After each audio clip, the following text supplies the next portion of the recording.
Praise the Lord. தினம் ஒரு ஜெப விண்ணப்பம்.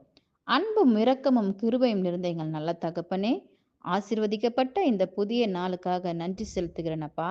இன்றைய நாளிலே திருமணம் நிச்சயிக்கப்பட்ட குடும்பத்திற்காக உம் பாதப்படியில் வருகிறேன் ராஜா.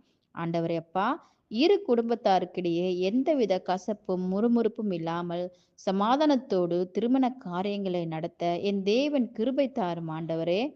தகப்பனே அப்பா, திருமண காரியங்களுக்கான பண தேவையோ, பொருள் தேவையோ, இப்படி எல்லா தேவைகளையும் என் தேவன் நீர் சந்திப்பீராக ராஜா. திருமண காரியங்களில் காணப்படுகிற தடைகள் யாவையும் இயேசுவின் நாமத்தினாலே உடைத்து போடுகிறேன் தகப்பனே. விவாகம் யாவருக்குள்ளும் கனமுள்ளதாயும் விவாக மஞ்சம் அசூசிப்படாததுமாயும் இருப்பதாக என்ற வார்த்தையின்படியாக நடக்கவிருக்கின்ற ஒவ்வொரு திருமணமும் கனமுள்ளதாயிருக்க என் தேவன் கிருபை தாரும் ஆண்டவரே. புதிய மணமக்களை உம் கரத்திலே ஒப்பு கொடுக்கிறனப்பா. அவர்கள் இருவரும் ஒரே மாம்சமாய் இசைந்திருக்கும்படியாகவும் ஆவிக்குரிய ஆசீர்வாதங்களையும் சந்தோஷத்தையும் மகிழ்ச்சியையும் சமாதானத்தையும் கட்டளையிடுவராக தகப்பனே. எல்லாவற்றையும் உம் கரத்திலே ஒப்பு கொடுக்கிறேனப்பா. ஏசு கிறிஸ்துவின் வல்லமையுள்ள நாமத்தினாலே ஜெபிக்கிறேன் ஜீவனுள்ள எங்கள் நல்ல தகப்பனே. ஆமேன்.